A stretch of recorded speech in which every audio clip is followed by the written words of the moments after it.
Thank you. Well, it is an honor to be here today with all of you standing up for life and being a part of this a campaign of how abortion harms women and men is vital to what is happening right now in our nation and in California.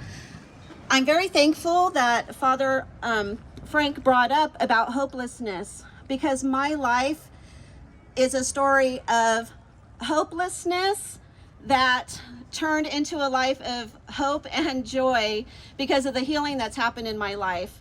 And my name is Brigette again, and I am here today to share how abortion hurt my life. This is my story. I have had 3 section D&C abortions. My first abortion was at the age of 14. I was a freshman in high school. I had a second abortion before I graduated high school, and my third abortion was as a college-age young adult.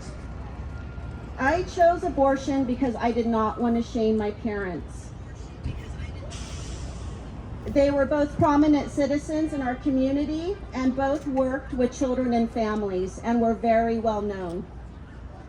I felt dirty and ashamed because of the choices that I had made, and I was very, very confused.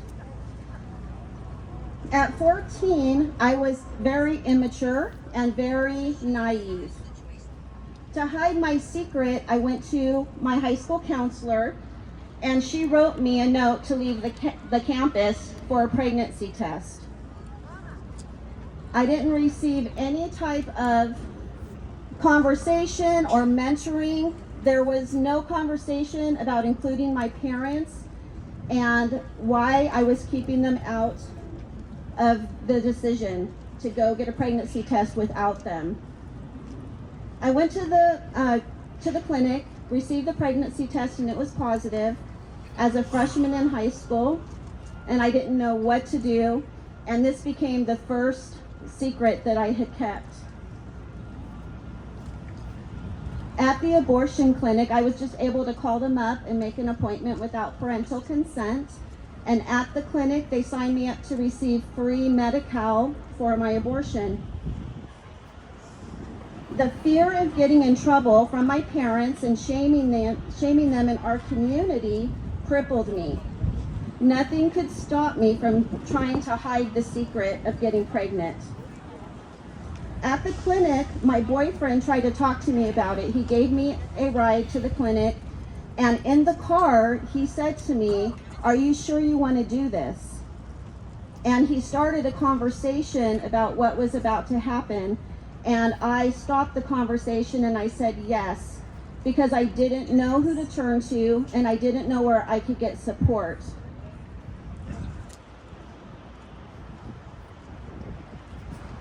I did not give him an opportunity to share how he felt about it. And at that moment, I took away his voice and his right. Before the abortion, the nurse told me not to look during the procedure, but I did. What I saw in that room during the abortion changed my life. I knew immediately what had happened, and I disassociated my emotions from that point. I lived the next 3 decades of my life in a daze, using drugs and alcohol and promiscuous behavior to self-harm myself and escape. The pain of my second abortion is too much to even still share. I still have shame that is associated with that. But that second abortion even took me deeper into more destructive behavior. And I had thoughts of suicide after that abortion and suffered from anxiety and depression. So you would think that being college age, I would have known better, but my life was so destructive at the time, and I was doing so much self-harm towards myself because I was hopeless. I had fallen into a place where I thought I could never be forgiven. I was in a place where I wanted to die. I was just surviving day by day, trying to numb myself so that I wouldn't have to face what had happened to me throughout my entire life, also that led up to my decisions for abortion as well. And fear was ruling my life. Every decision that I made was ruled by fear. The fear of being found out, the fear of the secrets that I have hidden, the fear of shaming my family, and the fear of what people would think about me.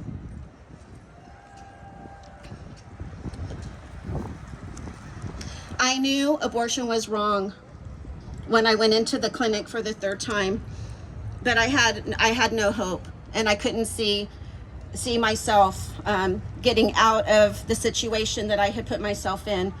So the third time I had gotten pregnant, I scheduled another abortion. My boyfriend took me to the clinic, and when we walked into the waiting room, he knew another man that was there with his girlfriend. The humiliation crushed me as they greeted each other with nervous laughter. It was one of the most humiliating experiences of my life to have that happen.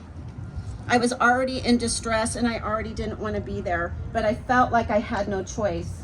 I felt like I wasn't heard and I didn't have anybody to listen.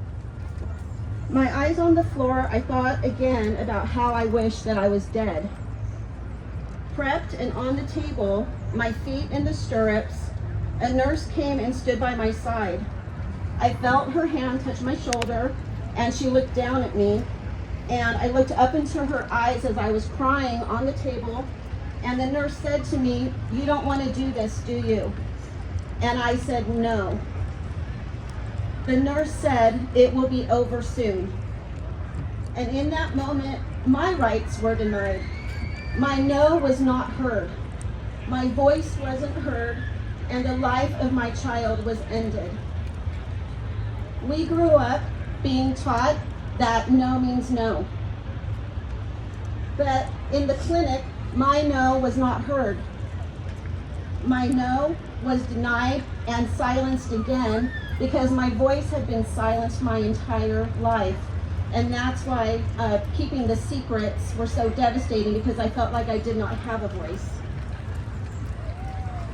My abortions were covered in secrecy and managed through addiction, denial, and avoidance. My parents didn't know. My closest friends did not know. I became bitter and a survivor until I found healing and hope through the forgiveness of God. I lived my life running from God because I had so much shame and felt that I couldn't be forgiven. And the moment that he met me was the best moment of my entire life, because the shame was washed away. Amen. And I could begin to live.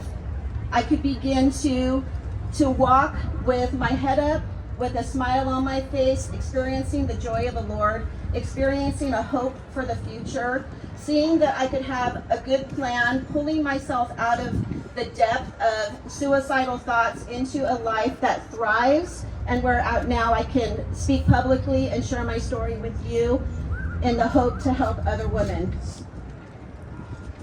Through God, I was restored into wholeness and a life full of joy, peace, and purpose.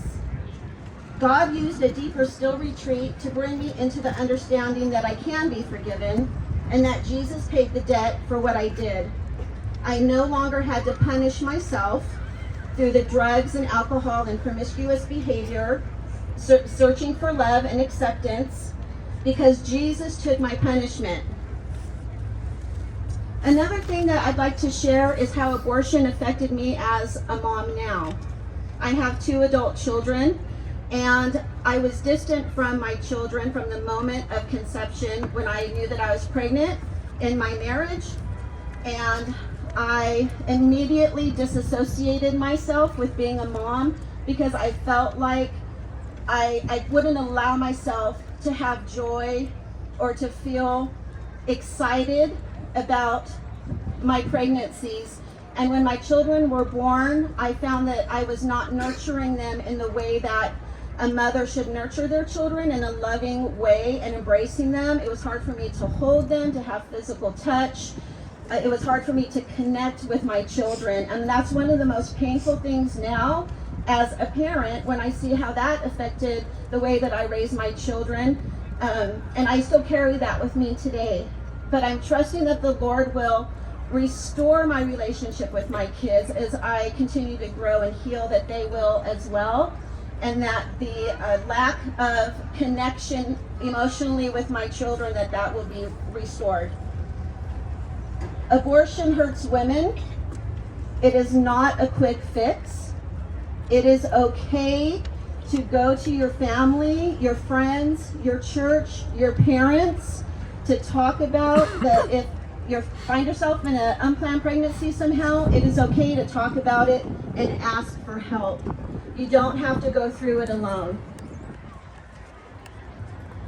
Abortion hurts women and it hurts men. It silences both of our voices and takes away our rights, and that is why I'm silent no more. Amen.